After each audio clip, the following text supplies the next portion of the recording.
"I will heal him," whispered the unknown girl, standing before the room where the millionaire's son fought for his life. No one knew who she was or why she returned for 5 days in a row carrying a golden bottle in her hands. But after her final visit, the monitors went silent, not from ending, but from peace. And in that hospital, filled with disbelief, a rumor began to spread that no one dared to confirm. A miracle had happened. The afternoon sun reflected off the mirrored glass of the Sterling Tower, the tallest skyscraper in New York City's financial district. On the top floor, Richard Sterling gazed out at the city that seemed to bow at his feet. At 48, he commanded one of the largest corporate conglomerates in the United States, with business interests stretching from real estate to agribusiness. The phone vibrated on the black marble desk. It was Denise, his assistant for over a decade. "Mr. Sterling, Dr. Frank has just arrived for the 4 o'clock meeting, and Mr. Maurice is here as well." Richard sighed upon hearing his brother's name. Maurice, 2 years his junior, had always lived in his shadow, holding important positions within the group, but never with the brilliance or authority he possessed. "Send them in," he replied, adjusting his Italian tie in the window's reflection. As he waited, his thoughts drifted to Greenwich, Connecticut, where his mansion stood, a place he rarely had time to enjoy, and where William, his 7-year-old son, was likely playing video games with his nanny, Helen, a middle-aged woman who had cared for the boy since birth. The door opened, and Frank, the group's chief financial officer, entered, followed by Maurice. His brother was impeccably dressed as always, his graying hair carefully combed back. "Good afternoon, Richard." Maurice greeted him with that distant cordiality that characterized their relationship. The meeting began with Frank presenting the quarterly results, which exceeded expectations. As they discussed future acquisitions, Richard's personal cell phone rang. He glanced at the number and frowned. It was Helen, who never called during business hours. "I need to take this," he said, standing up. "Mr. Sterling," Helen's voice was trembling, "the boy, ... he had a seizure. We're at Mount Sinai Hospital." The world seemed to slow down. The subsequent words blurred in his mind, as if he were listening through a thick wall. Something about the boy fainting during lunch, about an ambulance, about doctors rushing. "I'm on my way," was all he could manage to say. When he returned to the meeting room, all the color had drained from his face. "I have to go. Something's happened to William." The hospital was a stark contrast to his office. Here, his name and fortune did not intimidate the white walls or alter the smell of disinfectant. Upon reaching the pediatric wing, he found Juliana, his ex-wife. Even after their turbulent divorce 2 years prior, they maintained a civil relationship for their son's sake. "What happened?" he asked, without preamble. Juliana, a 42-year-old woman, always elegant even in the worst situations, had eyes red from crying. "We don't know yet. They're running tests. He had one seizure, then another on the way here, Doctor." Charles Mendez, head of pediatrics, led them to a private room an hour later. His grave face anticipated news no parent ever wants to hear. "The preliminary tests indicate a rare neurological condition," the doctor explained. "We'll need more tests to confirm, but we suspect an aggressive form of autoimmune encephalitis." Richard, accustomed to quickly grasping complex situations, asked for detailed explanations. The doctor's words, antibodies attacking the brain itself, progressive inflammation, rare cases in medical literature, landed like stones in his stomach. "What's the treatment?" he finally asked. "We'll start with immunosuppressants and plasmapheresis," the doctor replied. "But I must be honest, his condition is serious. The following days blurred into a haze of specialists, international consultations, and tests. Richard mobilized his contacts. A neurologist was flown in from Boston, another from London. A medical board was formed exclusively for William's case. The boy's room, on the hospital's most exclusive floor, was transformed into a technological fortress. Monitors, imported equipment, nurses on special duty. Nothing seemed to be enough. A week after his admission, the diagnosis was confirmed. The condition was even rarer and more aggressive than they had initially suspected. Conventional treatments were showing limited efficacy. Maurice appeared at the hospital daily, organizing Richard's schedule, liaising with doctors, and keeping the company running in his absence. His presence was efficient, but something in his eyes unsettled Juliana. "Your brother seems more concerned with the company than with William," she commented one night. As they watched their son sleeping sedated, connected to machines that beeped with mechanical regularity, Richard didn't answer. This was not the time to discuss the complexities of his relationship with his brother. All that mattered was William, the boy with curious eyes who asked how everything worked, who dreamed of building rockets, who was now struggling to breathe. As the days passed, William's condition worsened. The doctors tried combinations of treatments, but the boy's body did not respond as expected. His seizures became more frequent, and his moments of consciousness rarer. Richard, who had always controlled everything in his life, felt powerless. For the first time, his money and power seemed insignificant. Juliana, for her part, began to show signs of emotional exhaustion. She alternated between periods of fierce determination and moments of complete despair. On a particularly difficult afternoon, after a prolonged seizure that required emergency intervention, Juliana confronted Richard in the hospital corridor. "This isn't working," she said, her hands trembling. "We need to look for other options." "The best doctors in the world are taking care of him," Richard replied, rubbing his exhausted face. "And it's not enough."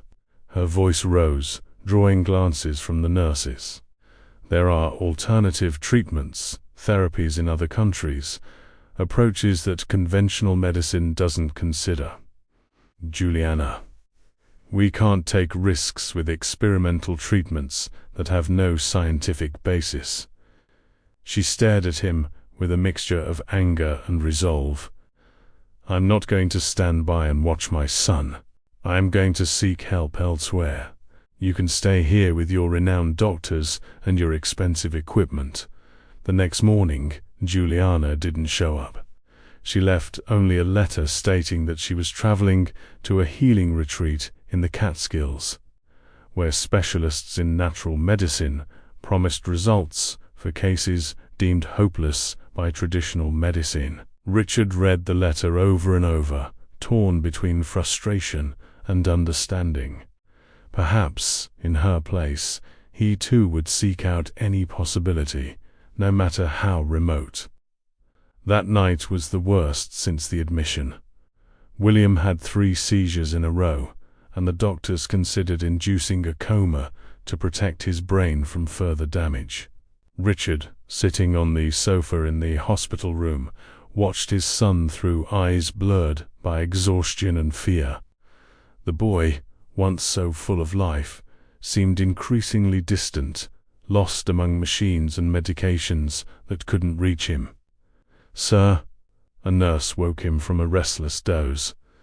"Dr. Mendez would like to speak with you."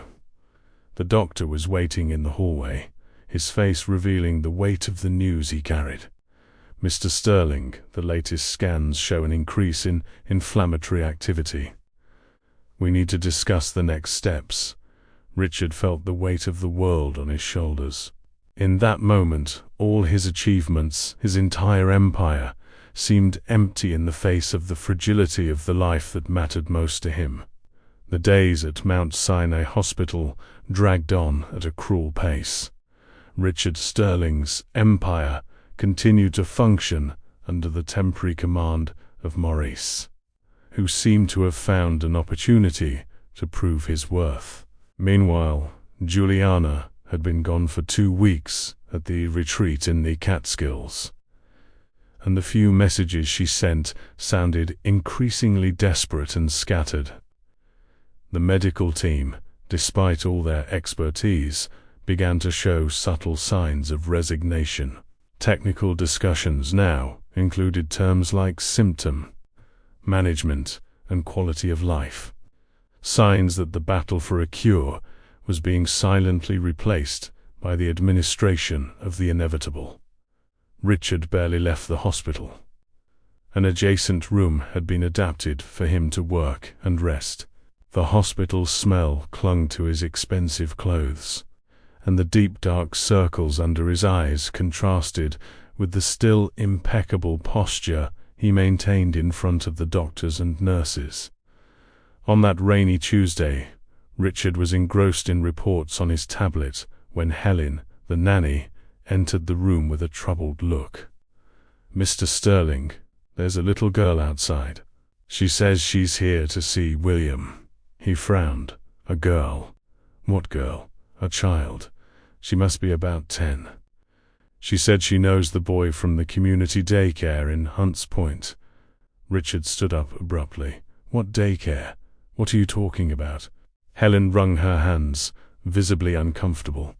"I sometimes took William to a community daycare that my niece runs. He begged to play with other children, and Mrs. Juliana always said he needed more social interaction." The revelation caught Richard by surprise.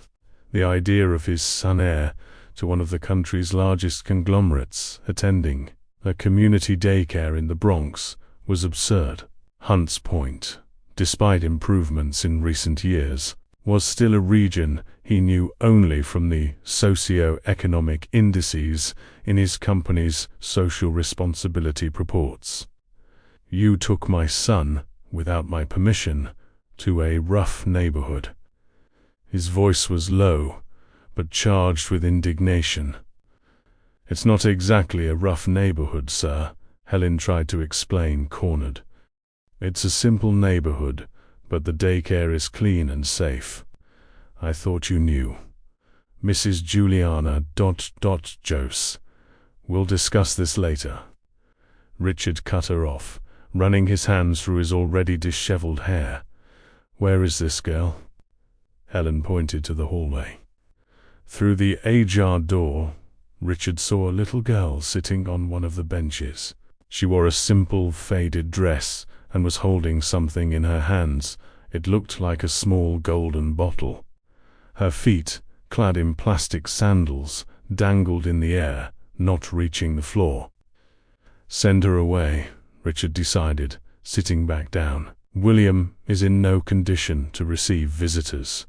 But Nurse Louise, who was caring for William on the afternoon shift and had just entered the room, gently intervened.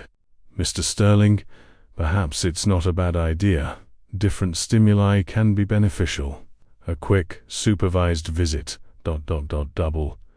Quotes. Richard hesitated. The neurologist had, in fact, mentioned the importance of varied sensory stimuli, familiar voices, emotional connections. And what did he have to lose? The conventional treatments weren't working. 5 minutes, supervised. The girl entered timidly, clutching the golden bottle to her chest. She had brown skin, curly hair tied back in a messy braid, and large, expressive eyes that immediately fixed on William. "Hi, Will," she said softly, approaching the bed with a natural ease. "It's me, B. Do you remember me?"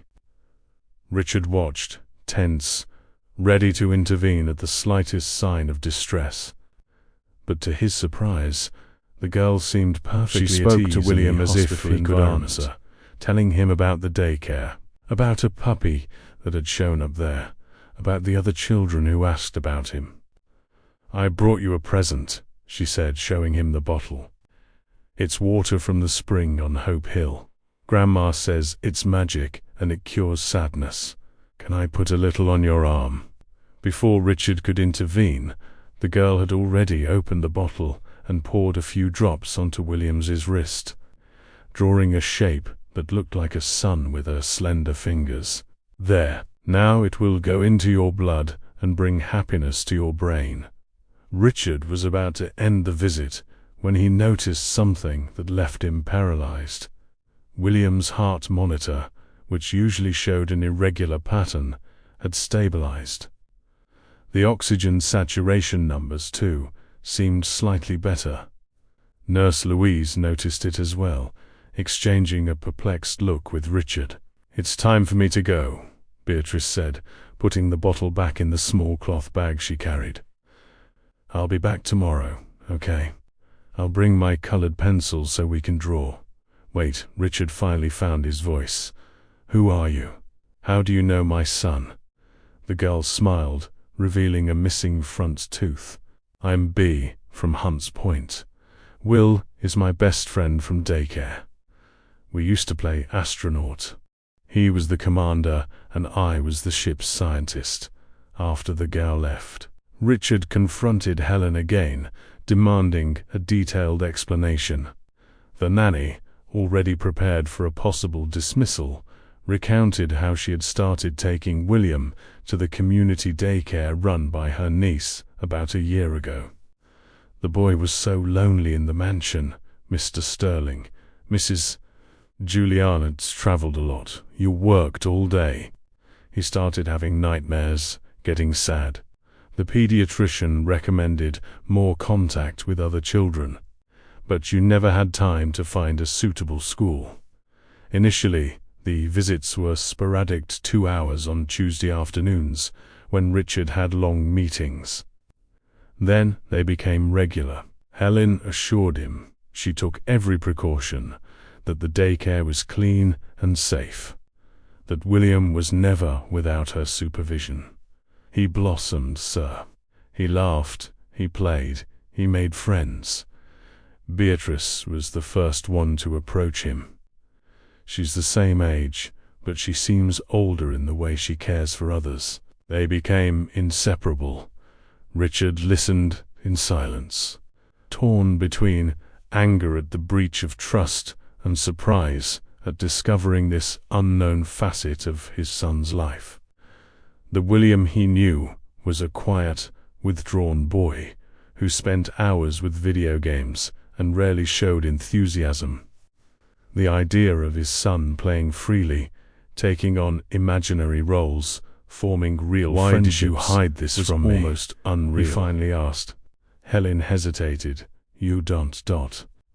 You always made it clear that William should only frequent exclusive environments. Mrs. Juliana thought you wouldn't approve. But she saw how much happier he was, so she allowed us to continue." That night, for the first time since his admission, William slept without needing additional sedation. His sleep, usually restless, seemed peaceful. Richard, sitting in the armchair beside the bed, reflected on the day's revelations, questioning how many other things he didn't know about his own son. The next morning, to the medical team's surprise, William opened his eyes for a few minutes. He didn't speak, didn't move much, but his gaze seemed more present. The doctors, cautious, warned that fluctuations in consciousness were common and didn't necessarily indicate improvement, but Richard clung to that small sign. In the afternoon, as promised, Beatrice returned. This time she brought a small, colorful backpack with colored pencils, sheets of paper, and a few children's storybooks. Richard, who had instructed the reception to allow her entry, watched from a distance as she settled comfortably beside the bed. For the next hour, the girl drew, read stories aloud, and sang songs that she and William apparently knew from daycare. The whole time, she maintained a natural, one-sided conversation, as if the boy could respond at any moment. The most impressive thing, however, was when she took Williams's hand to show him a drawing, and the boy's fingers moved slightly, as if trying to squeeze hers. Nurse Louise, who was monitoring the visit, exchanged a significant look with Richard. "His vital signs improve when she's here," the nurse commented after Beatrice left, promising to return the next day. "It's subtle, but consistent." In the days that followed, Beatrice's visits became part of the routine. She always arrived around 3 in the afternoon, bringing stories, drawings, or small objects, a bird's feather, a magic seed, figures cut from old magazines, and always, before leaving, she would dab a few drops of water from her golden bottle onto some part of Williams's body, murmuring words that sounded like a mix of a child's prayer and an improvised enchantment. A week after Beatrice's first visit, William had his first conscious interaction, when the girl showed him a drawing of a colorful rocket. The corner of his mouth lifted in the sketch of a smile. Dr. Mendez called immediately to the room, examined the boy with a professional caution that barely disguised his own surprise. "There's a slight reduction in the cerebral edema," he commented, comparing the latest scans. "It's still too early for conclusions, but ... Richard secretly had the water from the golden bottle analyzed. The results came back quickly. It was ordinary water, with no detectable special properties. The bottle itself, which Beatrice explained she had decorated with gold paint, was a simple, repurposed perfume flask. The changes were subtle, but undeniable. William began to have longer periods of consciousness. His eyes, once dull, now followed Beatrice as she moved around the room. The doctors, initially skeptical, now observed the phenomenon with scientific curiosity, meticulously recording every small progress. On a particularly sunny morning, Richard arrived at the hospital earlier than usual. He was surprised to find Rosa, the woman who cleaned the room, talking softly to William as she changed the flowers in the vase by the window. "These are daisies from the field, little one. Back in my hometown, we say they bring clarity to the mind. I'll put them right here next to you." Noticing Richard's presence, she straightened up, embarrassed. "Pardon me, sir. I didn't mean to disturb." "You're not disturbing," he replied, realizing he had never truly noticed this woman's existence. "Please continue." As he watched the scene, Richard began to notice how the hospital, which had once seemed merely a clinical and impersonal environment, had a life of its own, made of small human gestures. The nurse who adjusted William's pillow with a care that went beyond professional duty, the radiology technician who always brought a small plastic dinosaur to keep the boy company during scans, and now this elderly woman who spoke to his son as if he were her own grandson. In that moment, Richard felt a wave of shame. How many Roses had passed invisibly through his life? "Have you worked here long?" he asked, in a clumsy attempt at connection. 17 years, sir. I started when the hospital didn't have this new wing yet. I've seen a lot of children come in sick and leave here jumping for joy." There was something comforting in the simplicity of her faith. Richard, ever the rationalist, found himself wishing he could share in that optimism. In the afternoon, when Beatrice arrived, Richard decided to speak with her more extensively. He invited her for a snack in the cafeteria, where the girl, with disconcerting naturalness, chose a huge slice of chocolate cake and a glass of orange juice.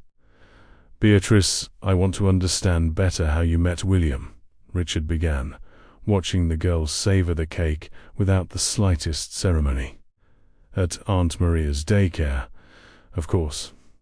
He showed up, all quiet, didn't talk to anyone. He stood there watching the other kids play. She shrugged. So I asked him to play astronaut because he had a shirt with a rocket on it. The simplicity of the narrative moved Richard. The connection that bound his son to this child from the Bronx had begun with such a simple gesture, an invitation to play, prompted by a t-shirt. And you became friends. Best friends, she corrected, with the gravity only a child can attach to such a title. He taught me about the constellations, and I taught him how to make a kite. He had never made a kite. We agreed that when he grows up and becomes an astronaut, I'll go with him to take care of the plants in space. Richard smiled, imagining his son, always so reserved in his presence, running through some field in the Bronx, flying a colorful kite. A parallel life he knew nothing about, and this water from the bottle. Where did that idea come from? Beatrice's smile faded a little. It's from the spring on Hope Hill. My Grandma May says it's not the water that heals, it's the faith you have. She hesitated, fiddling with her napkin. When Will stopped coming to daycare, Helen told us he was sick in the hospital. So Grandma took me to the spring, we filled the bottle, and she taught me the prayer. What prayer? Richard asked, intrigued. It's a secret, Beatrice replied seriously.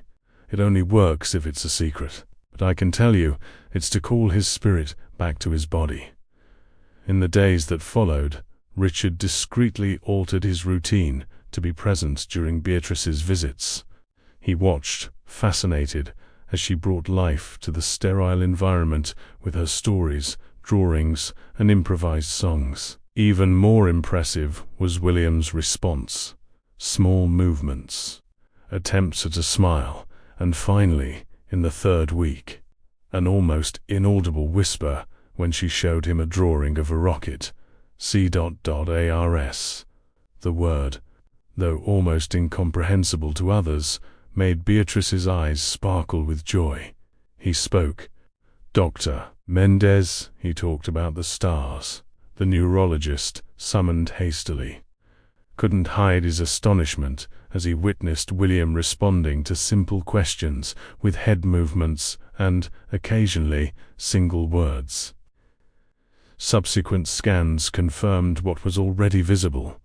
The cerebral inflammation was decreasing with no apparent medical explanation. I've never seen anything like it, Doctor.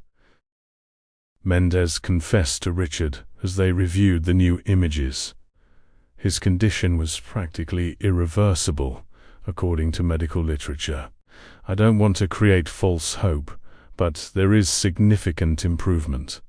The news spread quickly through the hospital. Nurses not scheduled for the floor would appear with excuses to see the miracle boy. Doctors from other specialties asked to consult on the case. Richard himself, always reserved, was surprised to find himself sharing the joy with strangers, the coffee shop attendant, the parking garage valet, the security guard at the entrance. It was Louise, the nurse who had been with William from the beginning, who suggested something that would change the dynamic even more. Mr. Sterling, maybe other children could visit too. I'm sure Beatrice's presence was crucial, but more social interaction could speed up his recovery.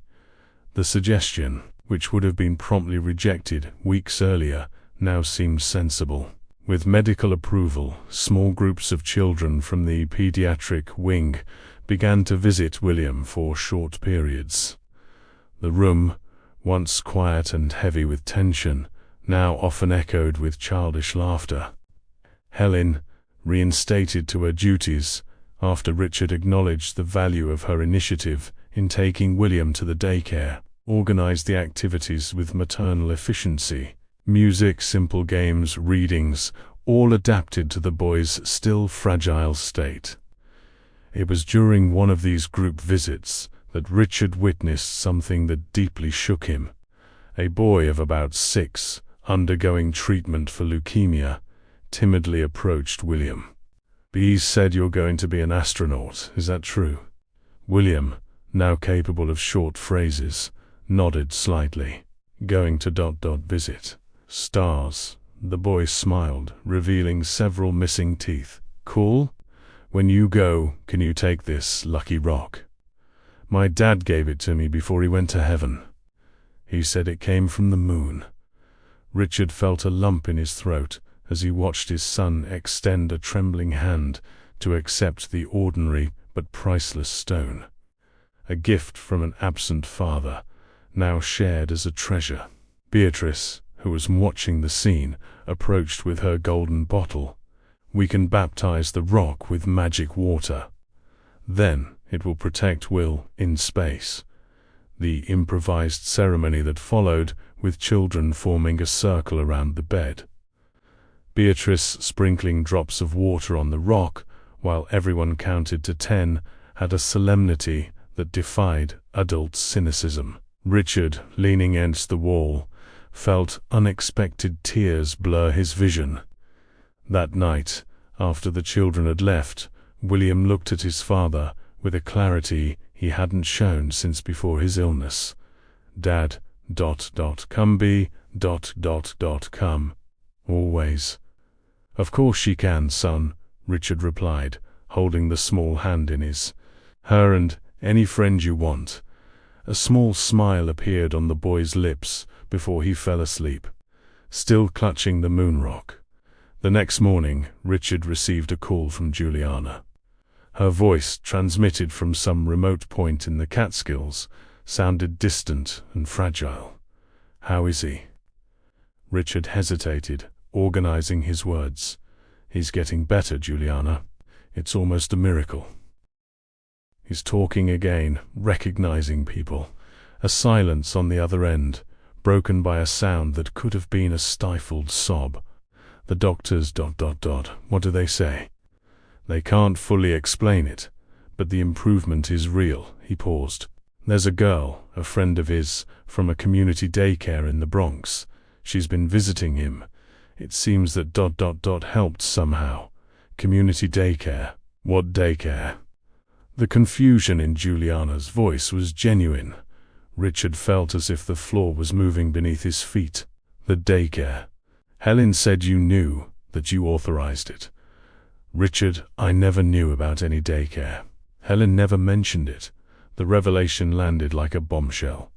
If Juliana didn't know, then Helen had lied to both of them. Or perhaps, Richard reflected, the nanny had simply acted on her own, trying to fill the gaps left by parents, too absent to notice their son's emotional needs. Come back, Juliana, he said finally.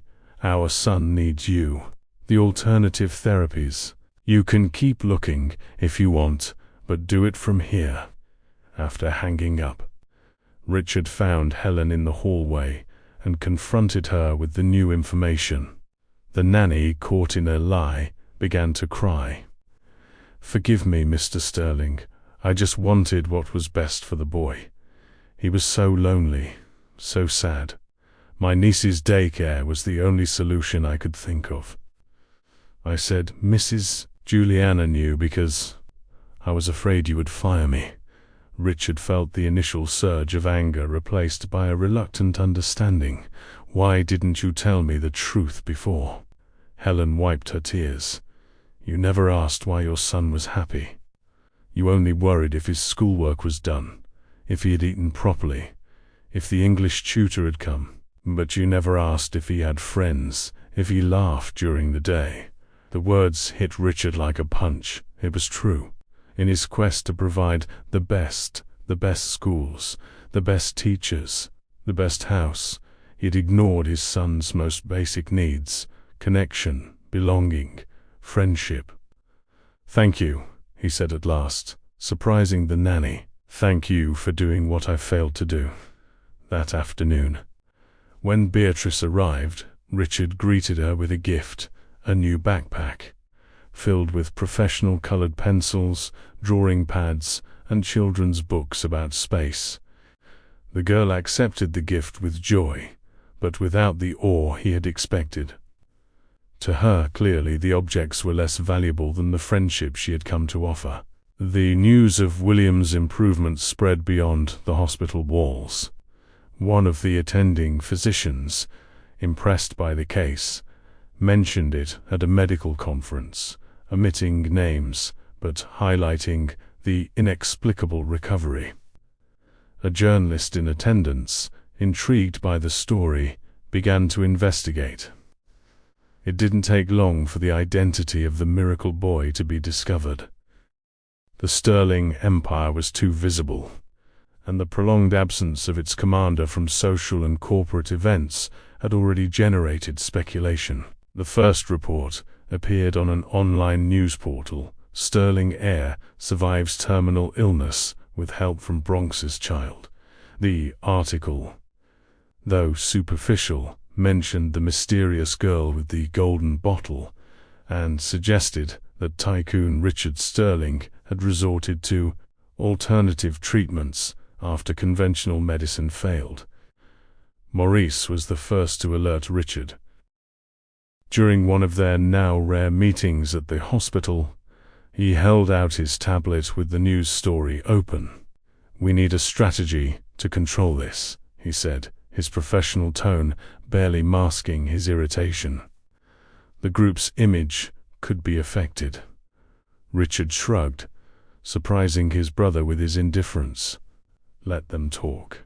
What matters is that William is getting better." Maurice adjusted his impeccable tie, a gesture Richard now recognized as an indicator of discomfort. "Richard, think rationally. A story about the CEO of the Sterling Group resorting to superstitions, magic water. Investors will question your judgment." "My judgment?" Richard laughed without humor. "My judgment should have been questioned long ago, when I put my work before my own son." The tension between the brothers was palpable. Maurice, always in Richard's shadow, seemed increasingly bothered by his brother's new attitude. The methodical, ruthless Richard, who had built an empire, was being replaced by a man who valued children's smiles over financial reports. "You're emotionally compromised," Maurice said finally. "Understandable given the circumstances, but the board is concerned. The stock has dropped 3 points since you stepped away." "The board?" Richard raised an eyebrow. "Since when do you speak for the board, Maurice?" A faint blush colored his brother's cheeks. "I've been in touch, naturally. Someone has to ensure the company's stability while you're preoccupied." The conversation was interrupted by the arrival of Juliana, recently returned from the Catskills. Thinner, tanner, and with longer hair, she seemed simultaneously more fragile and stronger. Her eyes, however, revealed the weight of the guilt she carried for having left. "How is he today?" she asked, ignoring the evident tension between the brothers. "Better. He managed to sit up on his own for a few minutes," Richard replied, watching as Maurice discreetly backed away, muttering an excuse about important phone calls. Juliana followed his movement with her gaze. "Your brother seems different." "He's worried about business," Richard replied, leading her to William's room. The reunion between mother and son was intensely emotional. Juliana, crying openly, hugged William carefully, as if afraid he might shatter. The boy, still weak, but with livelier eyes, smiled upon recognizing her. "Mum, you came back." "I'm back, my love. And I'm not leaving again." Richard watched the scene from the doorway, aware that, despite all their mistakes, Juliana loved their son as much as he did.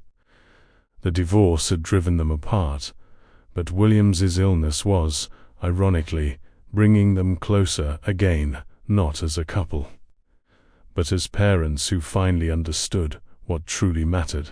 Later, when Beatrice arrived for her daily visit, Juliana met the girl everyone described as a key part of her son's recovery. Their differences could not have been more stark. Juliana, in her designer dress and discreet jewelry, and Beatrice in her flip-flops and simple dress. But there was an immediate connection between them, their love for William. "You must be the famous Bee," Juliana smiled, extending her hand. "William has been talking about you." Beatrice shook the offered hand with the solemnity of someone participating in an important ritual. "Your Will's mum. He has your eyes." The two talked while William slept a peaceful sleep. Beatrice told her about the daycare, about their games, about how William had taught the other children to identify constellations by drawing them with chalk on the playground pavements. "He never told me about that," Juliana murmured, her voice thick with emotion. "He said it was a secret," Beatrice explained simply. "He said his mum and dad wouldn't like him playing with poor kids." The childish honesty struck Juliana and Richard like a lightning bolt. What messages had they inadvertently sent their son for him to believe that? Meanwhile, outside the hospital, the story continued to grow. What had started as a note on an online portal was now appearing in major magazines. Photos of Richard entering and leaving the hospital, some showing Beatrice in the background, began to circulate. The angle of the reports varied. Some highlighted the medical miracle, others insinuated a possible fraud, suggesting William's condition had never been as severe as reported. A week after Juliana's return, Maurice appeared at the hospital with a grave expression. He waited for Beatrice to finish her visit and leave before approaching his brother and ex-sister-in-law. "We need to talk." In private, he led them to a small meeting room on the administrative floor, where he spread several magazines and printouts of online articles on the table. "The situation is getting out of control. Stock market is reacting negatively. Investors are questioning the group's stability." Richard flipped through one of the magazines with indifference. And, Maurice raised his voice, momentarily losing his composure. "That's all you have to say? And we are talking about the future of the company, about thousands of jobs, about the legacy our father built." "I'm talking about my son's future," Richard replied, remaining calm. "The rest can wait." Maurice straightened his posture, regaining control. "I'm not suggesting you abandon your son, Richard. I'm asking that you allow the press office to do its job. An official statement, a controlled interview, perhaps a few selected photos to show the situation is under control." "Under control," Juliana intervened, her voice sharp. "Our son almost died, Maurice. This isn't a public relations crisis, Mrs. Sterling, with all due respect." Maurice turned to her with a strained smile. "The issue extends beyond the family sphere. Richard's public image directly affects the group's market value, and there are additional complications." "What complications?" Richard asked, now more attentive. Maurice hesitated before producing a manila envelope. "We received a notice from Child Protective Services. There was an anonymous complaint about the possible exploitation of a minor's image, the girl Beatrice." "That's absurd," Juliana exclaimed. "Who would make such a complaint?" Maurice shrugged, his face expressionless. "Impossible to know. But considering the girl's family's social profile and her sudden proximity to one of the wealthiest families in the country, the authorities are just doing their job." Richard watched his brother with growing suspicion.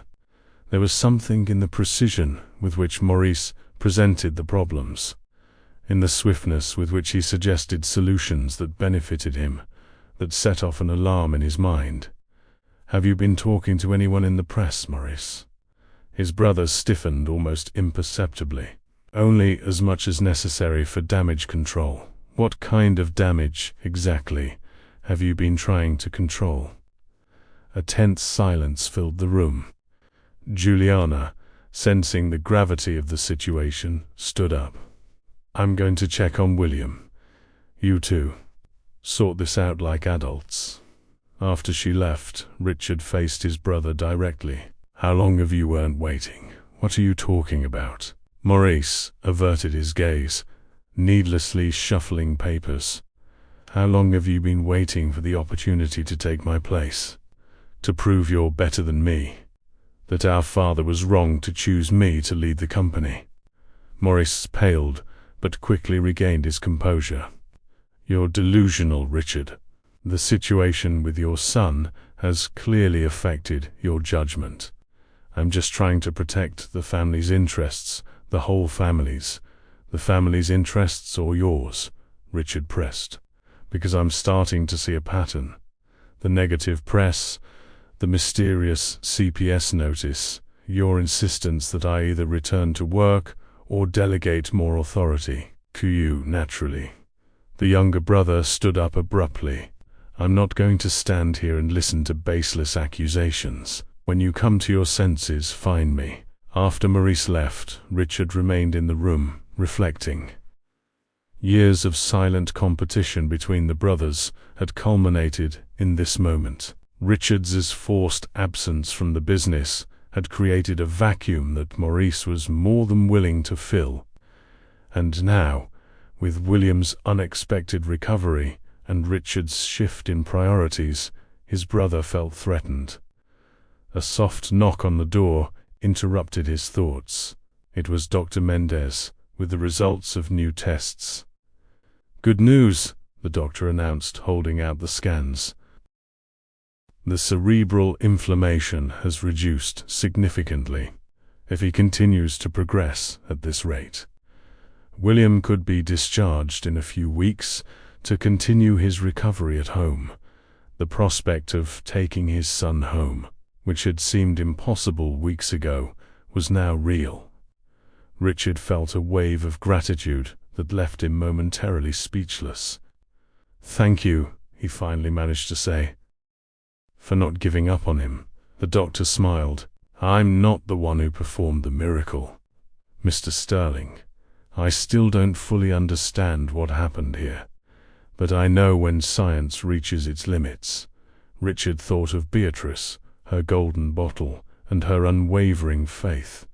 He thought of Helen, risking her job to give the boy what his parents didn't realize he needed. He thought of Rosa and her flowers, the nurses who sang to Willia, the other children who shared their treasures with him.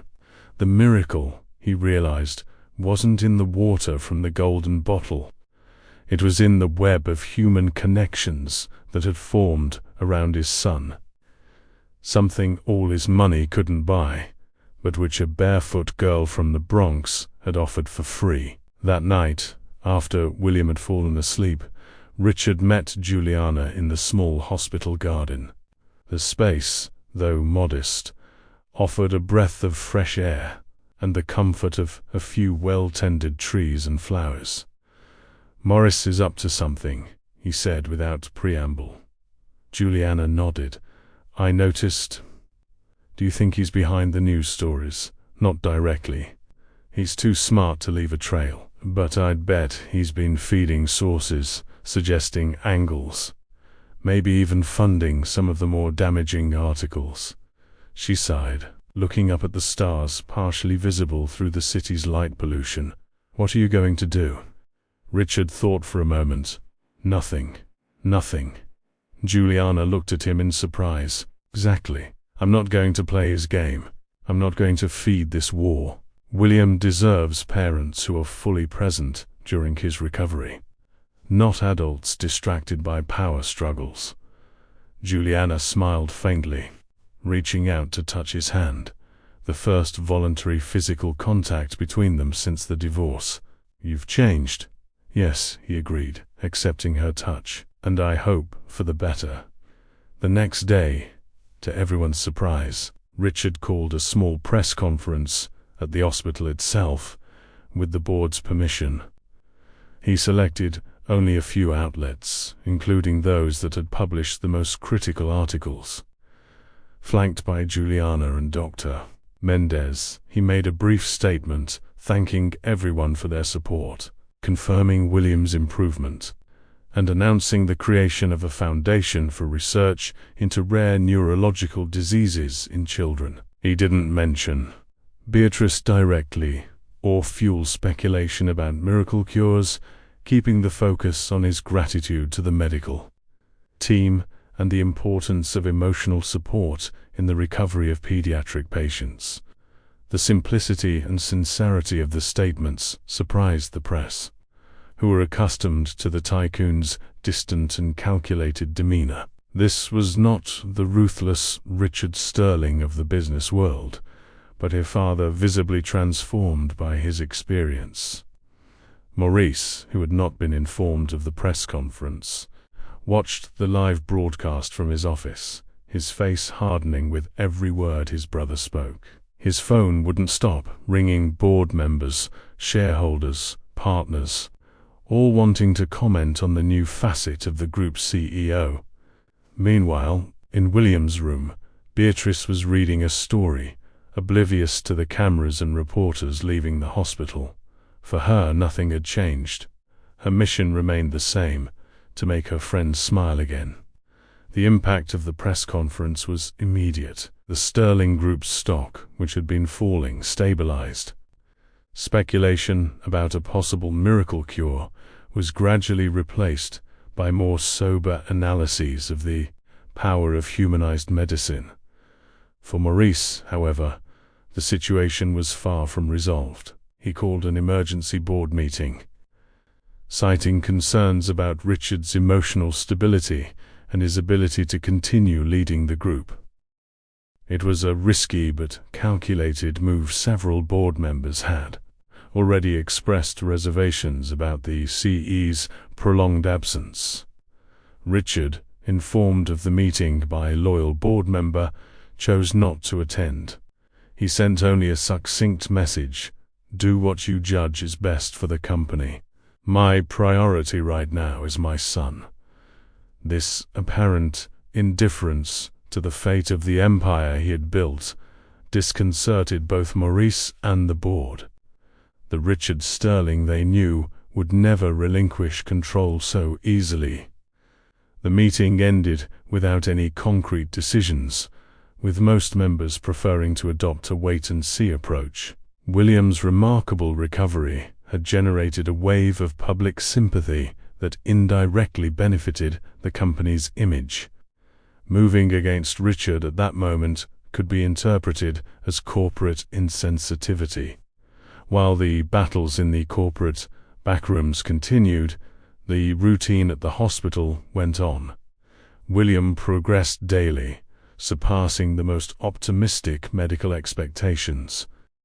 He could now sit up unsupported for longer periods, feed himself, and actively participate in physical therapy sessions. Beatrice continued her daily visits, now fully integrated into the family dynamic. Juliana, who had initially observed the girl with distant curiosity, had developed a genuine affection for her. The two could often be seen in the hospital garden, Juliana listening intently as Beatrice explained the magical powers of different plants. During one of these afternoons in the garden, while William slept after a tiring physical therapy session, Juliana decided to ask the question that had been on her mind for days. "B, do you really believe the water from your bottle has powers?" The girl considered the question seriously. "It's not the water, ma'am. It's the love that goes with it." "What do you mean?" Juliana asked, intrigued by the depth of the answer. "My Grandma May says the water is just a path. What really heals is the love we put into it. When I put the water on Will, I'm sending all my love with it." The simplicity of the explanation moved Juliana. It wasn't superstition or quackery. It was simply the purest expression of human affection, translated into a ritual a child could understand and practice. "Your grandmother sounds very wise," she commented. Beatrice smiled, proud. Everyone goes to her when they have problems. Even the priest goes to her for advice. That same evening, as Richard and Juliana talked in William's room, the girl brought up the subject again. "Mrs. Juliana wants to meet my Grandma May," she announced, as if extending a formal invitation. "Do you guys want to come to my house one day?" The proposal took them both by surprise. Visiting Hunts Point Arn area they knew only from socio-economic statistics was not in either of their plans. "Is it far from here?" Richard asked, trying to buy time. "By bus, it takes an hour and a half," Beatrice replied matter-of-factly. "But it should be faster by car." The ensuing silence revealed the adults' discomfort with the proposal. It was Juliana who finally responded, "We would love to meet your grandmother. When William is a little better, we'll arrange a visit." The answer seemed to satisfy the girl, who soon turned her attention to a card game she had brought to show William.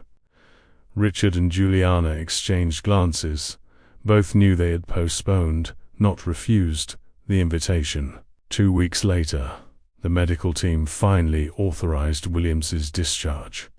He would still need constant monitoring, daily physical therapy, and frequent follow-up exams, but he could continue his recovery at home. The news of his discharge was met with joy by everyone except Beatrice, who suddenly realized what it meant: the end of daily hospital visits, the possible separation from her friend. "Will you still see me?" she asked William, her voice trembling. The boy, still having difficulty with speech, but much more present, nodded emphatically. "You're my best friend." Richard, witnessing the moment, stepped closer. "Beatrice, you will always be welcome in our home. And I promise that William can visit you too, as soon as he's stronger." The promise lit up the girl's face. Juliana, in turn, remembered the pending invitation. "In fact, we still owe your grandmother a visit, remember?" On the day of the discharge, the hospital organized a small celebration. The medical team, nurses, cleaning staff, everyone wanted to say goodbye to the miracle boy. Rosa brought a daisy seedling in a makeshift pot to plant in your garden at home, she explained to William, who accepted the gift with a smile. Beatrice arrived, accompanied by an elderly black woman with white hair and an erect posture despite her advanced age. It was Grandma May, her grandmother, who had insisted on coming to meet the boy her granddaughter visited so often. "It's a pleasure to finally meet you, Mr. Sterling," she said, extending a calloused hand. "Beatrice speaks very highly of you and your son." There was a natural dignity in Grandma May that impressed Richard. There was no subservience in her greeting, only the respect between equals. "The pleasure is mine, Mrs. May. Your granddaughter, ... Quotes, he hesitated, searching for the right words. "Your granddaughter brought something to my son that no medical treatment could." The old woman smiled. "Children have a power that we adults forget. They believe in miracles before they even happen."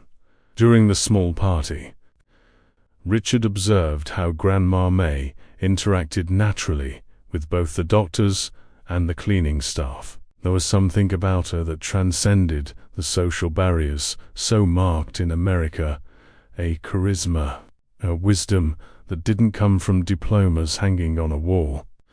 As the celebration was ending and William was preparing to leave the hospital in a wheelchair, Grandma May approached Richard again. "Beatrice's invitation still stands," she said, as if reading his thoughts. "Our home is simple, but there's always fresh coffee and cornbread." Richard found himself accepting the invitation without hesitation.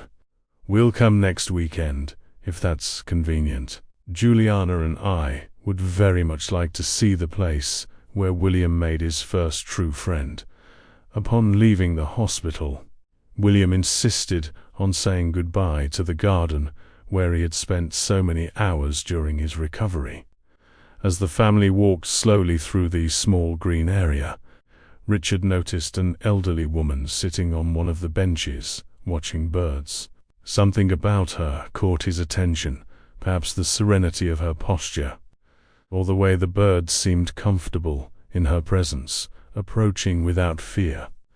For a moment their eyes met, and Richard felt a strange connection, as if this stranger could see through the layers of protection he had built throughout his life. "Dad?" Williams's voice broke the moment. "Can we come back here sometimes?" "Of course, son," Richard replied, turning his attention back to the boy. When he looked at the bench again, the woman was gone. The return home was a bittersweet moment.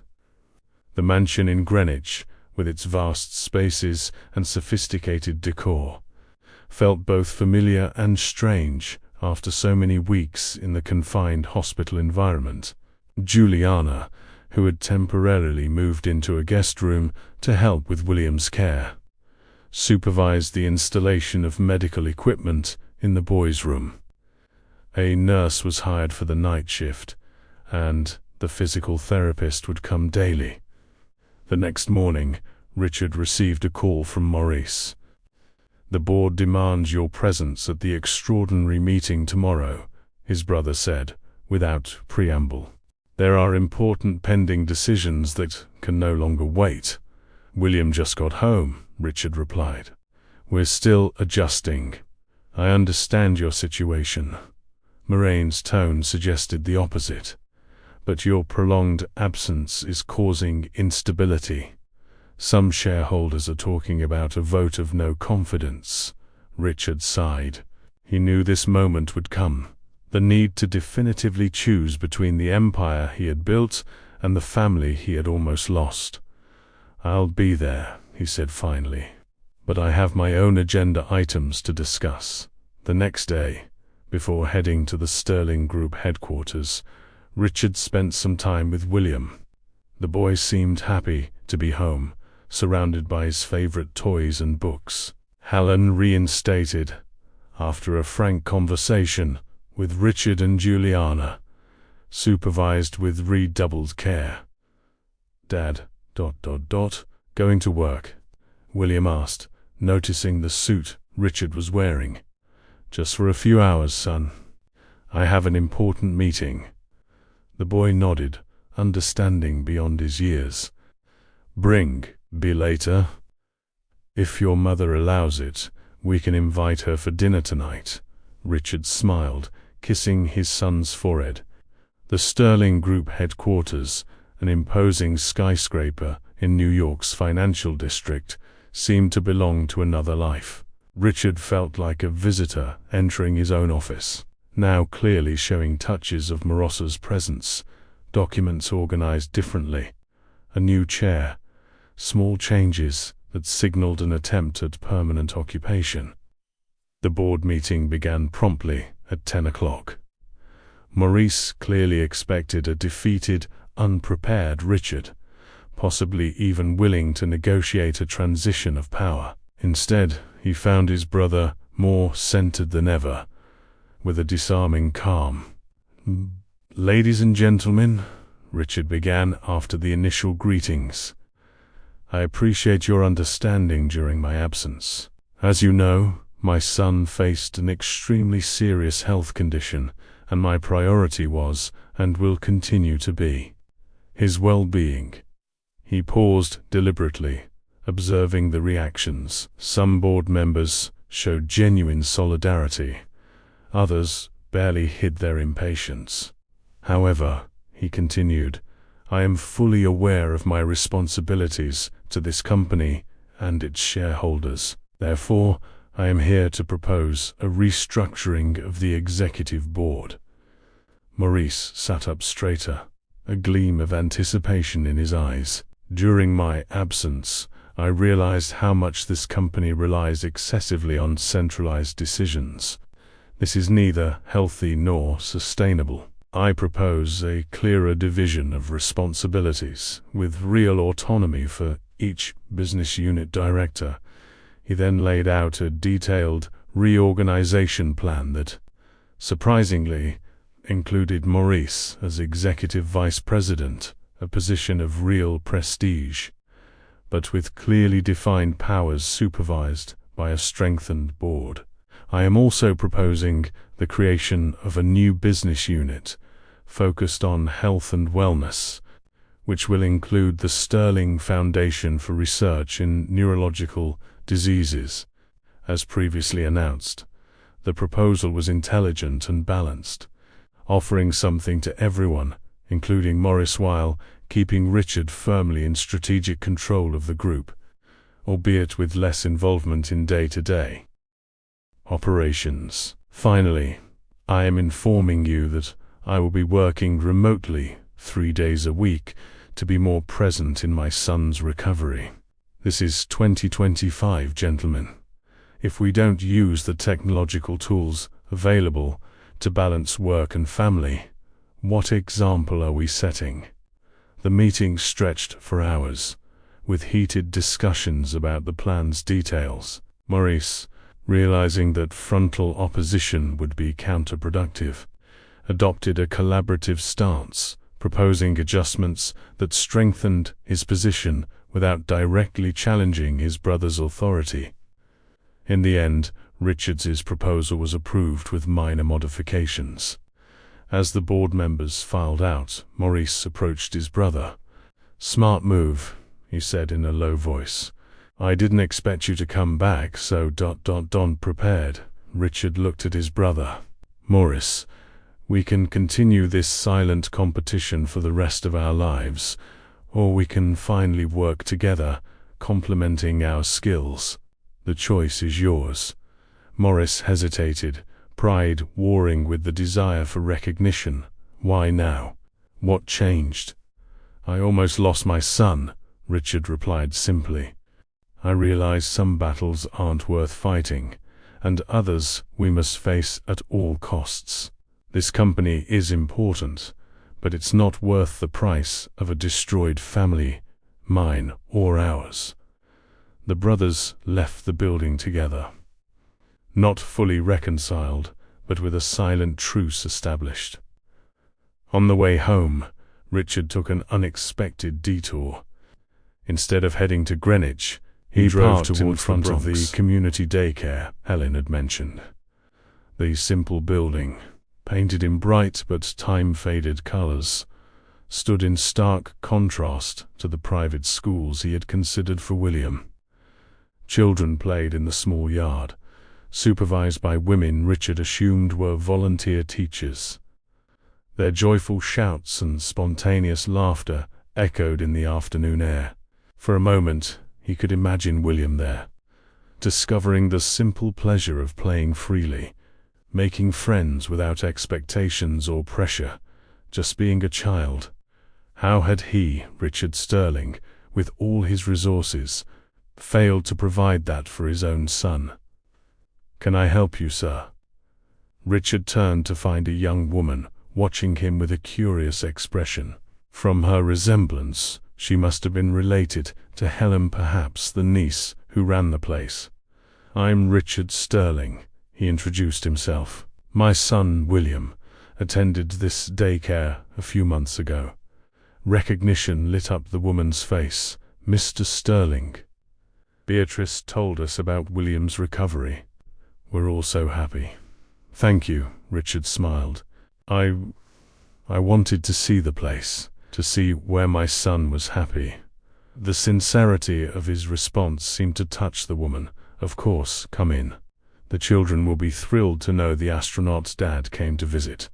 Saturday dawned with a surprising sign: blue sky for New York.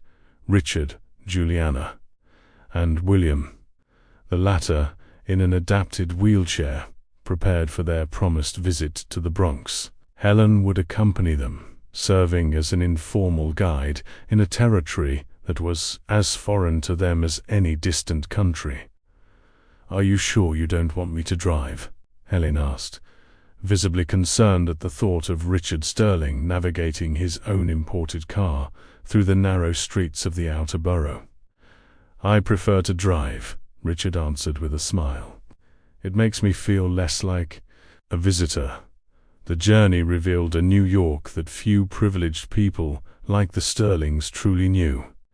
As they moved away from the wide, tree-lined avenues of Greenwich, the urban landscape transformed.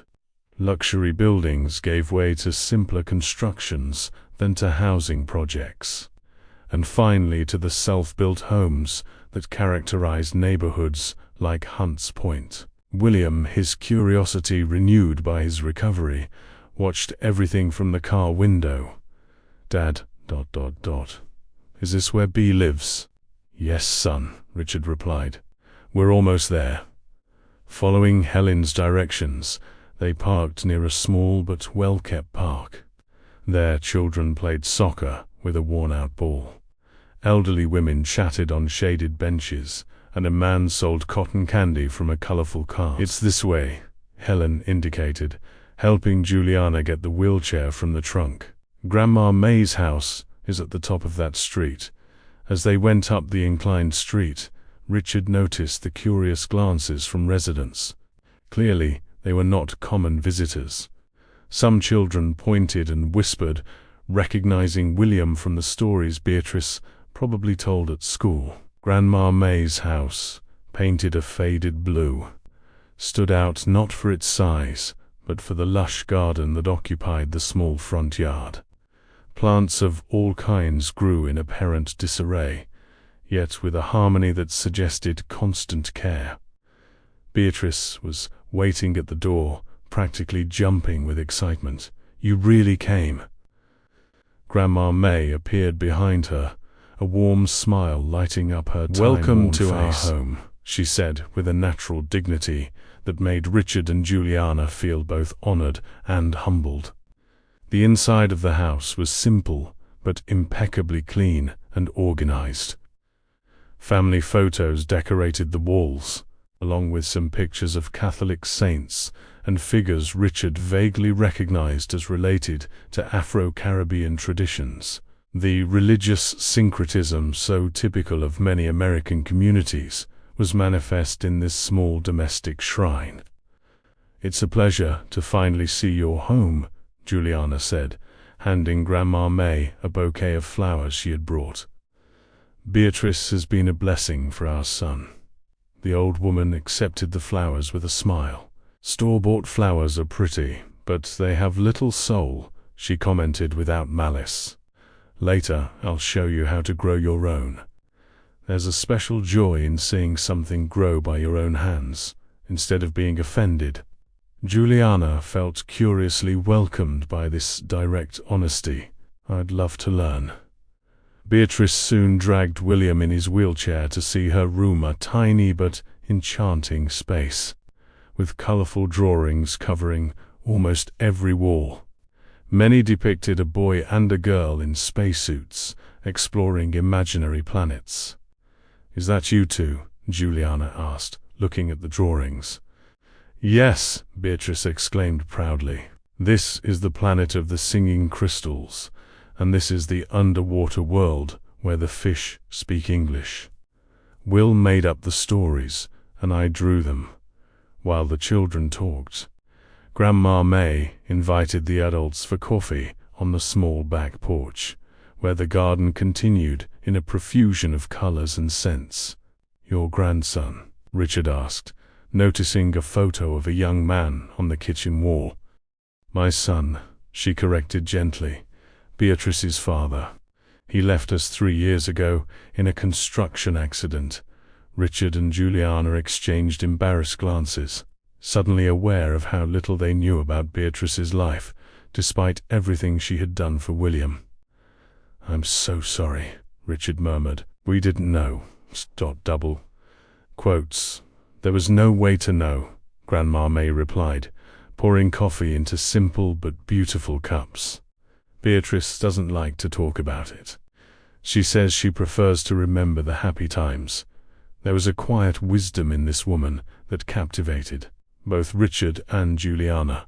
As they drank coffee and ate homemade cornbread, they talked about William's recovery, the community daycare, and Grandma May's work as a neighborhood healer and herbalist. People around here call me a healer, but I don't heal anything, she explained with a smile. I just help people find the path to their own healing, sometimes with herbs, sometimes with words, sometimes just by listening. Were you the one who gave Beatrice the golden bottle? Juliana asked, finally broaching the subject that intrigued them so much. Grandma May chuckled softly. The bottle was just an old perfume flask that Beatrice thought was pretty. The water comes from the spring on the hill behind the projects. They say it's blessed, but to me, all water is sacred when it carries good intentions. But how do you explain William's recovery? Richard insisted. The doctors can't understand how the cerebral inflammation regressed so quickly. The old woman observed him with eyes that seemed to see beyond words. Mr. Sterling, there are many forces in this world that science hasn't fully mapped yet. But I don't believe in magic miracles. I believe in the healing power of love, faith, and human connection. She took a sip of coffee before continuing. When Beatrice decided to visit William, she brought more than water in a golden bottle. She brought hope, joy, happy memories. She brought the absolute certainty, which only children possess, that her friend would smile again. And maybe, just maybe, that certainty awakened something in William's spirit that no medicine could reach. Grandma May's words resonated deeply with Richard. How many times, during his son's illness, had he himself succumbed to despair, even while trying to maintain a strong facade? After coffee, Grandma May continued, I can show you the spring if you'd like. It's a short walk, and the path is fine for the wheelchair. The idea of seeing the famous spring that had provided the magic water intrigued them all. After coffee, with Beatrice excitedly leading the way, the group went up a well-tended path that started from the back of the community and entered a surprisingly green area for the standards of the urban periphery. The residents have been taking care of this place for generations, Grandma May explained as they walked.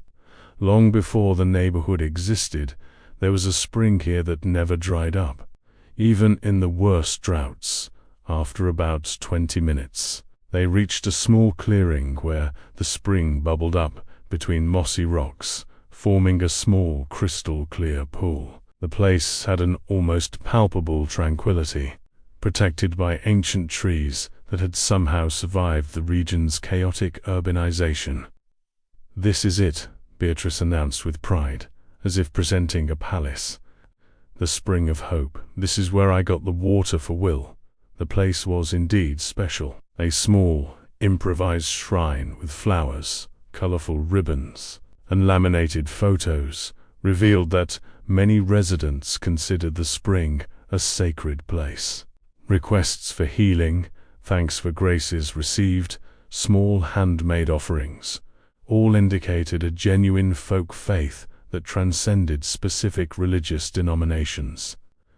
People have been coming here for over 100 years, Grandma May said. Native Americans, then escaped slaves, then immigrants, and now us. The water connects everyone through time. Richard watched William, who seemed fascinated by the place. What do you think, son? It's beautiful, the boy replied, his speech now much clearer after weeks of intensive speech therapy. It feels like a special place. Beatrice approached the spring with a small empty bottle, not golden this time, just clear. Can I get more water for Will to take home? Of course, Grandma May replied. But remember what I always say, it's not the water that heals. It's the love that goes with it, the girl completed, reciting the teaching like a familiar prayer. As Beatrice carefully filled the bottle, Juliana approached Grandma May. I want to thank you, she said in a low voice, not just for the water or for your granddaughter, but for teaching us something we had forgotten." The old woman smiled. "I didn't teach you anything you didn't already know, my child. I just helped remove the layers that were hiding Grandmama's house." Back at Grandma May's house, while the children played on the porch and the adults talked, Richard felt his phone vibrate.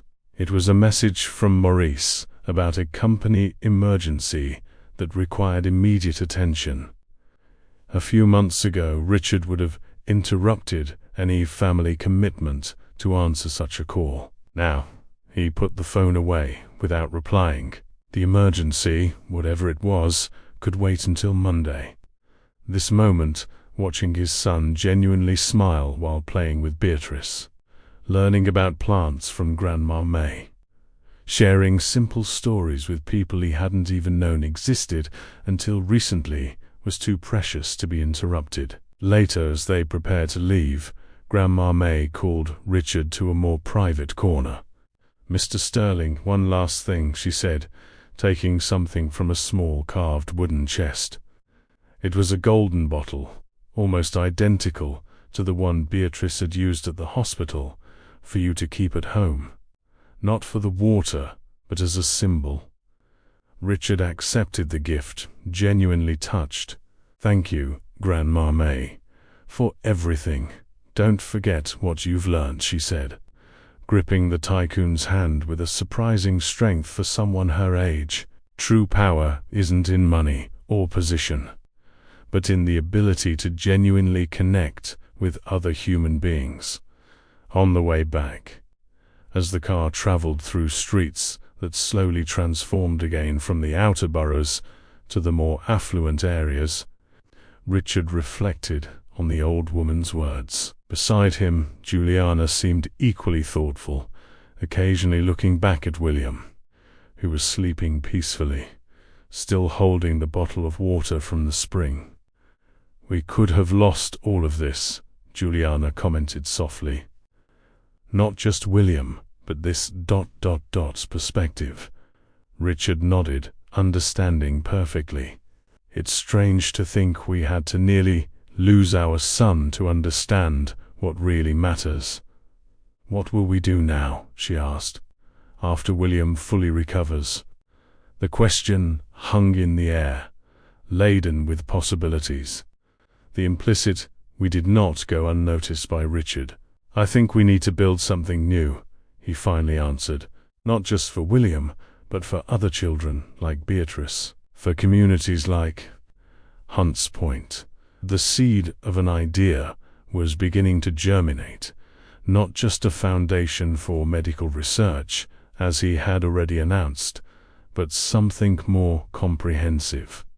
A project that would connect the different New Yorks they had discovered existed, that would build bridges between worlds that rarely met. In the following weeks, as William continued his extraordinary recovery, Richard and Maurice finally had the frank conversation they had postponed for years. Old resentments were aired, hurts acknowledged, differences accepted. They didn't become close friends, but they established a more solid foundation for a professional and fraternal relationship. "I don't understand what happens to you," Maurice confessed, in a moment of unusual vulnerability. "It's like you're a different person." "I'm not a different person," Richard replied.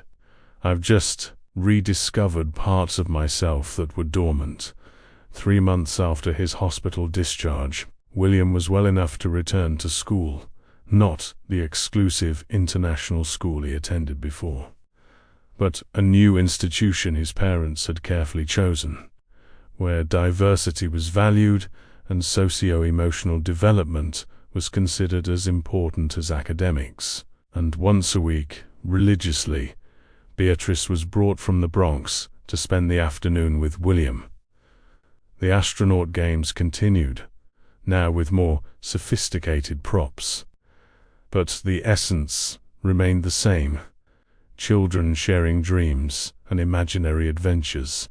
6 months after William's recovery, Richard and Juliana officially launched the Spring of Hope Foundation, headquartered in Hunts Point itself. The project, ambitious in scope, combined medical research, community education, and environmental preservation, with special attention to the area of the spring that had provided the magic water.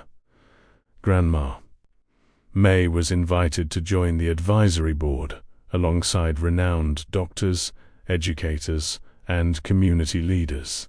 Her practical wisdom often surprised PhDs and executives, offering perspectives that no formal education could provide. The hospital where William had been treated became a partner in the project, creating a special program for children with rare diseases from low-income families. In the hospital garden, near the main entrance, a small decorative fountain was installed, symbolically fed with water from the spring in the Bronx.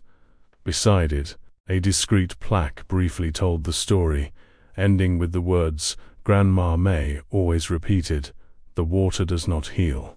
It is love that does the impossible." Inpatient children began to receive small decorated bottles, some golden, others colored according to each child's preference. The ritual, which started spontaneously, became an informal tradition in the pediatric wing. Doctors, initially skeptical, noted that the simple act of giving the bottles created a positive connection with their young patients, facilitating treatments and reducing anxiety. As for Richard and Juliana, the process of rebuilding their relationship was gradual. They did not remarry, but developed a partnership based on mutual respect and their shared love for William. They discovered they could be better as friends than they had been as spouses, each eventually finding new romantic paths with people who shared their rediscovered values. On a Sunday afternoon, almost a year after the onset of William's illness, the extended family gathered for a picnic at the Spring of Hope, now part of a small nature preserve protected by the foundation. Present were Richard and his new girlfriend Camilla, a doctor he had met through the project, Juliana with Andre, a university professor of anthropology, William, completely recovered and more vibrant than ever, Beatrice and Grandma May, Helen with her family, and even Maurice, still formal but visibly more relaxed. As the children ran through the green space, and the adults chatted in small groups, Richard observed the scene with a sense of fulfillment he had never imagined possible. His empire had not crumbled, as he had feared in the darkest moments of William's illness. It had been transformed, just as he had. Grandma May, sensing his moment of contemplation, approached silently. "Do you know what I like most about this spring?" she commented, watching the crystal-clear water that continuously bubbled up. "It doesn't care who comes to drink from it. It doesn't ask if a person is rich or poor, educated or simple. The water just flows, generously, for everyone." Richard smiled, understanding the metaphor. "Like love." "Exactly like love," the wise old woman nodded. "When we learn to be like the water flowing without judgment, nurturing without discrimination, we will have understood the true power of healing." In that moment, as he watched his son running freely under the sun, Richard felt a profound certainty. The real miracle had not been William's physical recovery, as extraordinary as it was. The real miracle was the inner transformation they had all experienced, the rediscovery of the healing power of human connection, of simplicity, of generosity without calculation. The water had not healed. It was love that did the impossible. End of story, dear listeners. We hope the journey of Richard, William, and Beatrice has touched your hearts and shown that true miracles happen when we open ourselves to genuine human connections. If this story about the transformative power of love resonated with you, Be sure to subscribe to the channel for more narratives that explore the complexity of life and the beauty of unexpected encounters. Leave a like as a sign that the message reached you, and share your own experiences of healing and transformation in the comments. We have a special playlist with other inspiring stories waiting for you right next to this. Until our next meeting, where we will continue to discover together that the greatest miracles are often born from the simplest gestures.